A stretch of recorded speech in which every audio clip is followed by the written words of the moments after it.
Hi Fodder School friends, my name is Erin Bishop. You can find me at eb_mixedmedia on Instagram. Today I'm here to talk to you about Fodder School, particularly Fodder School 1, which began in October of 2021 and wrapped up in September here of 2022.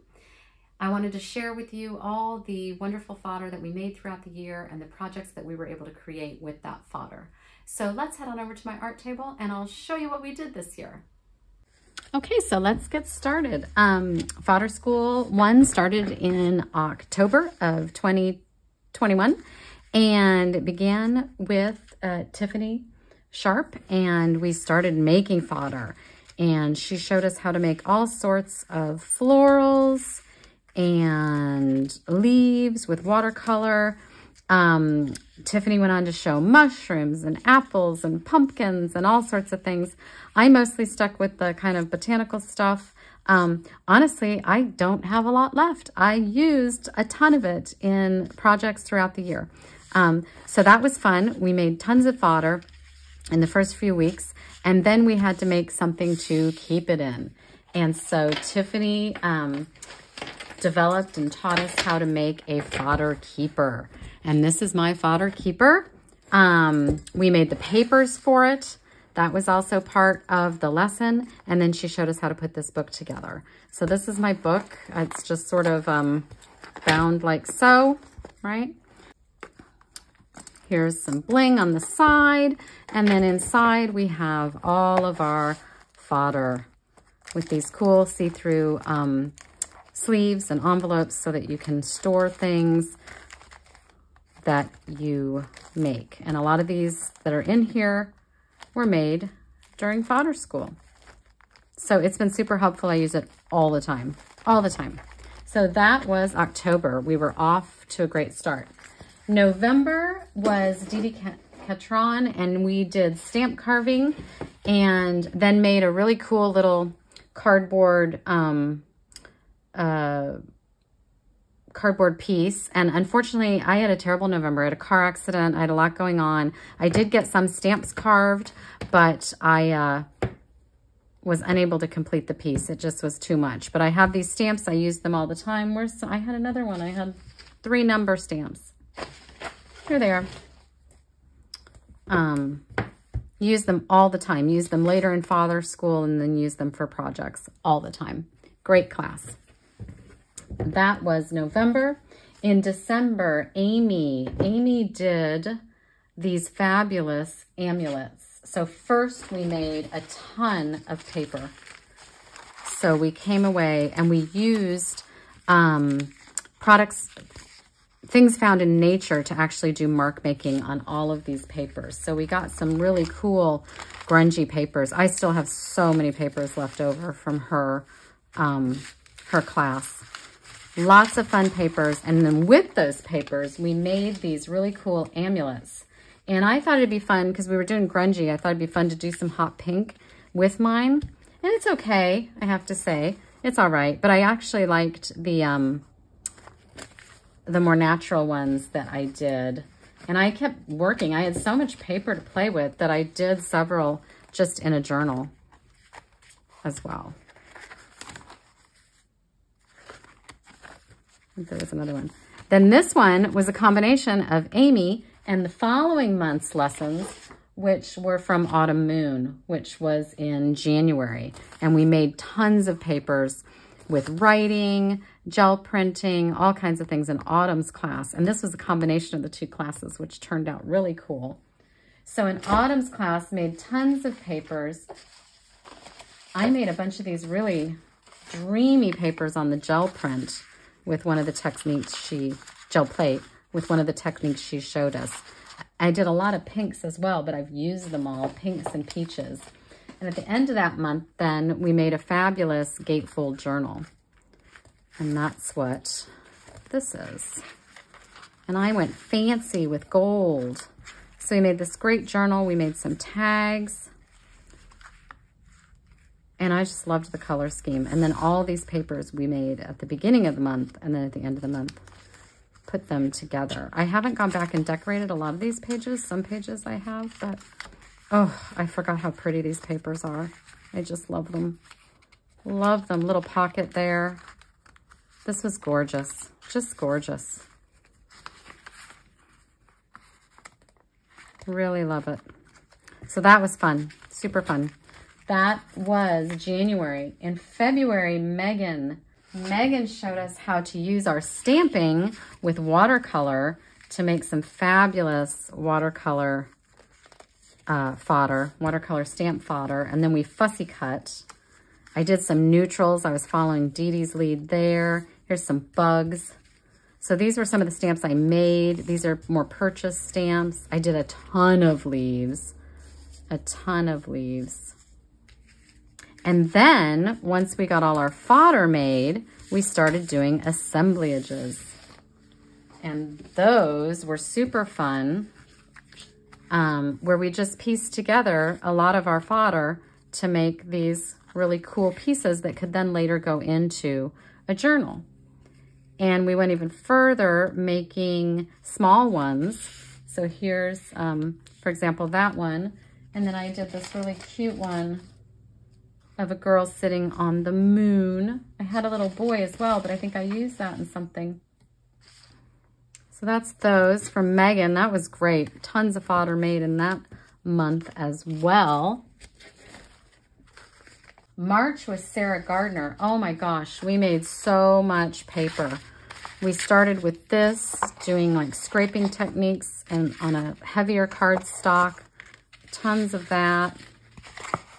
Then we made these papers are to die for. This technique was so amazing. It was just layering and layering stencils. And I loved these papers. I hardly have any left, as you can see. So that was fun. Oh, we made micro fodder too. I don't know if I have any samples of micro fodder. There's one piece. I've used a lot of it. Tons of micro fodder that we made. Here's another piece of that fabulous stencil stuff that we did with her. Lots and lots of painted papers in her class. And then we turned those into fabulous artist trading cards. Aren't these cute? By collaging all these little bits and then doodling. I gave away most of mine. These would be some of the ones that I guess I didn't like as well, that I kept. They're kind of wrinkling. But then we did this fabulous trade, and we traded with everyone. And I have a great collection of cards that I received from other Fodder School students. And I made this little book as part of the Fodder School Challenge. And it was just the right size to put the trading cards that I received from the other Fodder School participants that I traded with. So that was neat to have this little folder, this little booklet that would hold just enough cards. So that was April. I'm sorry, that was March. April was Rebecca Chapman's, and April was another rough year for me. I had a lot going on, and I didn't get a lot done. I made the papers, and I don't know if I have any of them left. I have to admit, I wasn't happy with the color scheme and how they turned out, and then I really struggled with the project. And so this was my project. I was trying to do this bridge in our town, and I just really wasn't extremely happy with how it turned out. I think the muted colors, I don't know. I thought it was beautiful. I couldn't believe what other people were producing. It was so great. I think it was just a bad month for me mentally, and I was in a bad head place, and it made it hard creatively. So that can happen. But I love her stuff, and I keep telling myself I'm going to go back and try it again now that I'm in a better place. So that was April.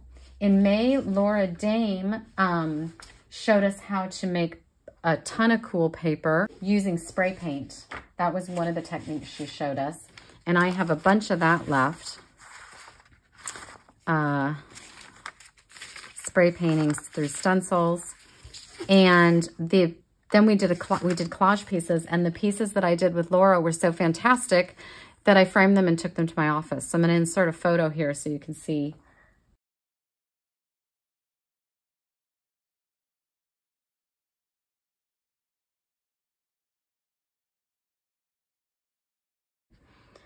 In June, Tracy Wozniak showed us how we can use all of this fodder that we've been creating.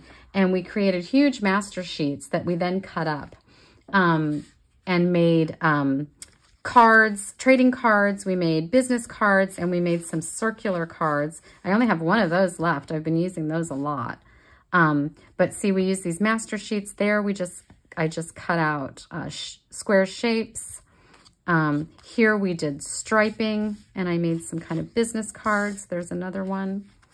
Here was another master sheet that I cut into ink box cards and used fodder. There's some of the micro fodder from Sarah.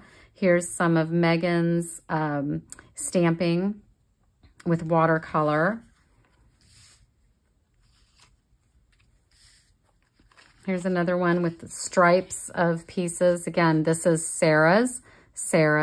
This would be from Laura's class. This is from Sarah's class. I think this is from Autumn's class. So every piece in here. This right here is from Rebecca's class, Autumn's class, Sarah's class. So another from Autumn. Here's Sarah's micro fodder.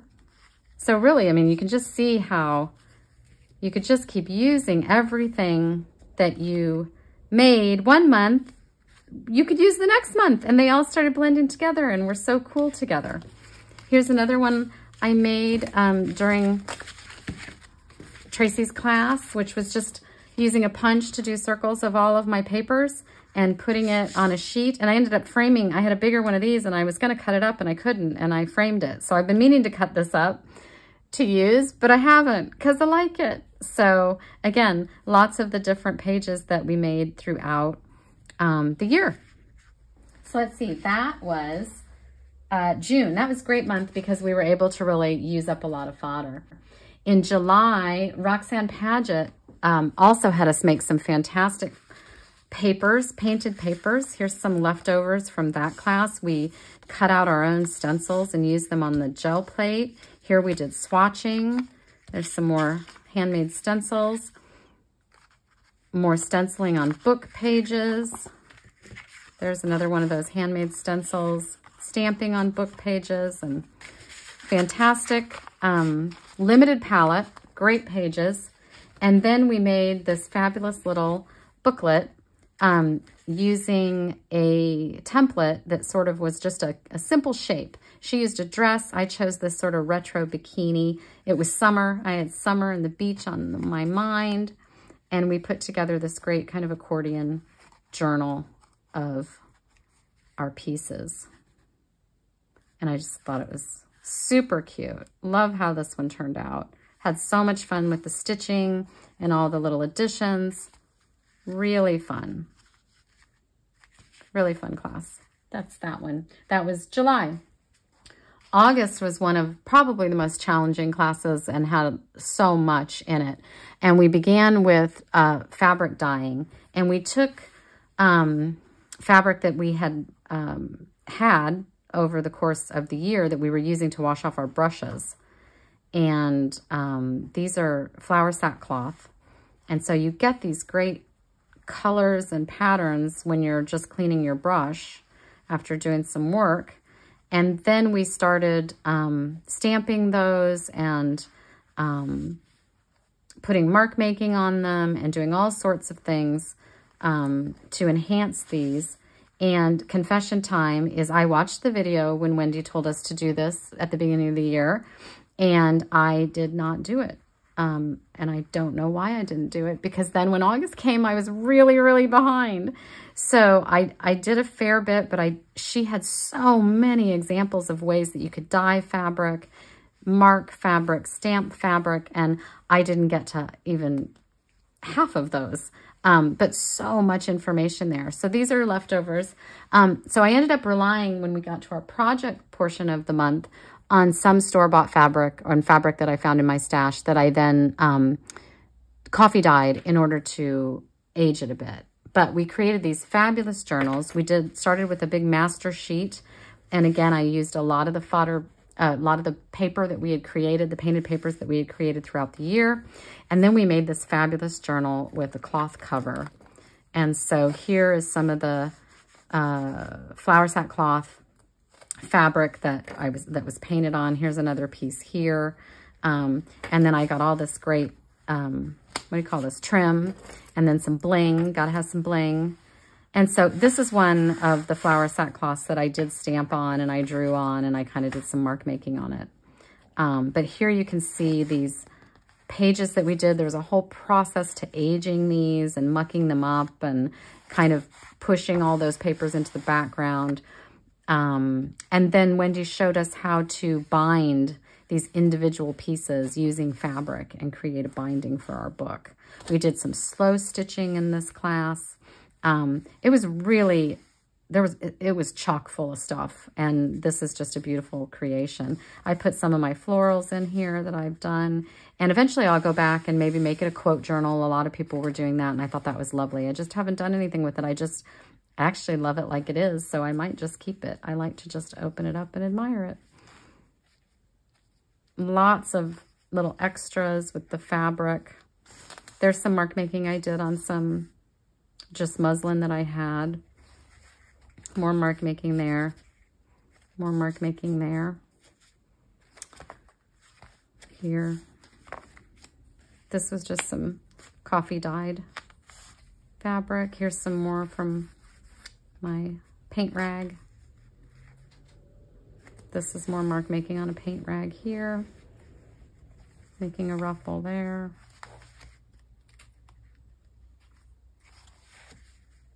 So beautiful project in the end. Really pretty. Very challenging, but really pretty.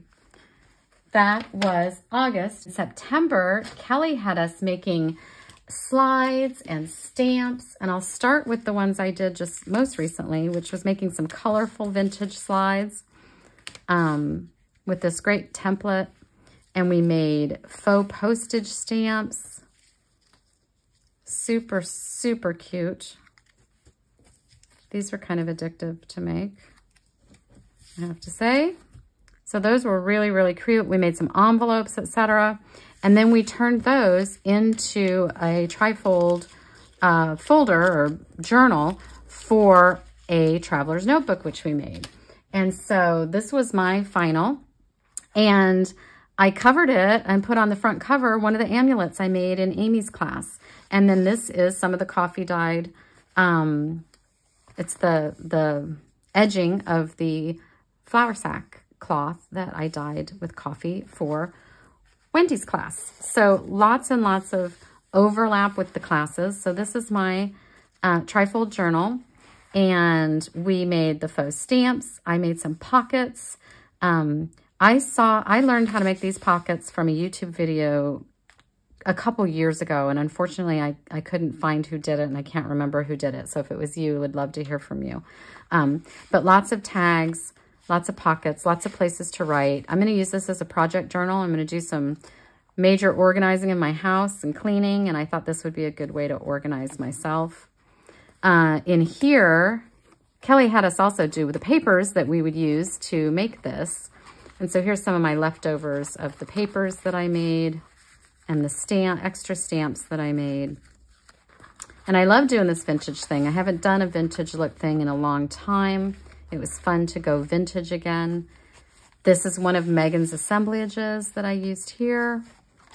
Another envelope with some tags that you can journal on. And then this is an example of one of the pages. I've got a folder here, little tag there. Here's the specimen slides, more stamps. There's the traveler's notebook. And then I did a belly band here with the slide, and another one of Megan's assemblages with the watercolor stamps, fodder. And so that kind of wraps up the basics of my Fodder School year. I did so many other projects throughout the year using what we created in Fodder School. So it was a great, great year. And I'm looking forward to Fodder School 2, and I hope I'll see you there. Thanks.